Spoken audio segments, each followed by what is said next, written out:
So I just finished reading The Winter's Tale, and oh my goodness gracious, like, oh, that book. Okay, so it was originally, not registered, but originally listed as a comedy, and then in more recent years, since they've added the category for romance, they have now listed it as a romance.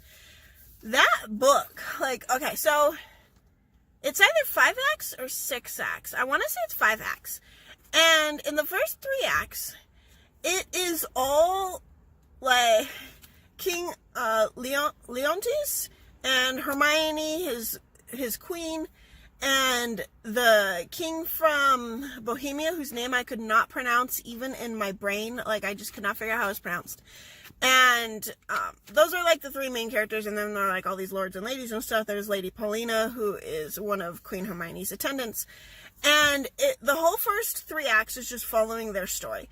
And basically, the king, Leontes, wants his best friend, who's the king of Bohemia, to stay for extra time. He's already been there, I think, like 7 months, and he wants him to stay another week, but he wants to go home and see his little boy because he hasn't seen him in months and months and months, and he misses him.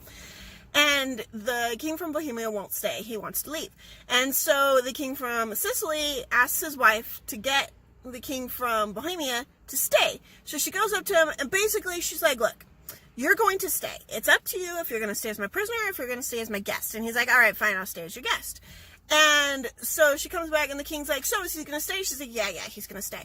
And the king is like, wait a second, that was too easy. They're being too friendly. They must be sleeping together, because that's the only possible explanation for why 2 people would be nice to each other.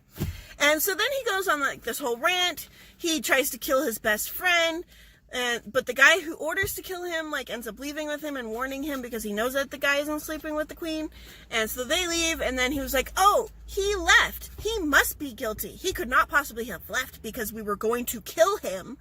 But yeah, so then he leaves, and then he throws Queen Hermione in jail. She's, like, super uber pregnant. She pops out this baby while she's still in prison, and he is so pig-headed that he refuses to believe that this is his baby. Spoiler alert, it's his baby. Like, and even if it wasn't his baby, the fate that he decides for this child is just so incredibly unacceptable. He decides that this newborn baby needs to be thrown into a fire and killed by a fire for simply being born, because he believes that this is not really his child, and he figures that as a bastard child it would be better for her to be killed now rather than growing up and having to deal with being a bastard her entire life. Luckily, he gets convinced, well, thankfully, he gets convinced otherwise not to burn her alive. But he still decides that she needs to die. And so he finds this other way he's going to get her to die. Tragedy ensues. All kinds of stuff happens. And then it skips 16 years. And we find out that the baby didn't die. She's been taken care of by a shepherd for, like, all this time. And so, like, I was so angry. I was in a public place while I was trying to read this play, and I was crying, I was mad, I'm pretty sure my face was red, like, it was not a pretty sight. And luckily, nobody asked me why I was crying, because I would have had to go on a rant about how much I hated this guy. Like, he is officially my least favorite character of any book that I've ever read, which I guess means that he was well written, because it really made me hate him, but at the same time, I really hated him. And so it skips the 16 years, and then the last 2 acts are supposed to be like a comedy romance. Like, the romance part isn't the comedy. The comedy part is her brother is a clown. Like, I guess he was played by the clown, because it doesn't give his name. It just says clown for his part whenever he speaks. And, you know, stuff happens with him because he's ridiculous and he's a clown, and he's doesn't even notice when all of his money gets stolen and stuff, and he's just ridiculous. And then you've got the romance going on between her and this prince. And so, like, in the end, that king was supposed to be redeemed, but I was still really mad at him, because him crying at his wife and son's grave for 16 years wasn't enough of a punishment to me, personally. So the play was written almost word for word based on another work of fiction called Pandosto? Pandosto. I think that's Pandosto, by Robert Greene.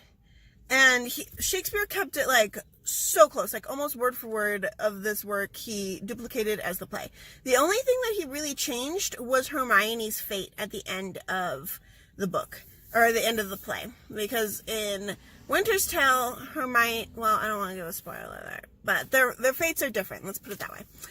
And so I love that her name was Hermione. Like, I was reading it, I was like, Hermione! Because Harry Potter. And I was really excited. And so I actually had to look up, did J.K. Rowling purposely choose that name because of the Queen of Winter's Tale? But the quote that I found said that she chose Hermione because it was such an uncommon name and she didn't want other like little intelligent girls to be made fun of if the book ever got published. Although now I don't think people would really make fun of Hermione. Hermione's pretty awesome and kick butt in Harry Potter. So, I just realized I say so and but a lot. Anyway, I almost said but again. That was pretty much my synopsis of Winter's Tale. Like, I was so angry. Luckily, when I went back and read the second half, I had time to calm down and to breathe and to bring my blood pressure back to normal. And I enjoyed the second half much better than the first half. But oh my gosh, was I angry for that first half. So angry. So very, very, very angry. Oh, and one other cool thing that I really liked about the play was that the daughter's name is Perdita, which is the mother Dalmatian in 101 Dalmatians. So I was like, Disney, again, rocking it with the Shakespeare names. They just love the Shakespeare names. Anyway, I will see you guys tomorrow with a new video. We are almost done with Shakespeare Month. April is almost done. It is coming to an end, and then I will be switching to new stuff. So I will see you guys soon. Bye.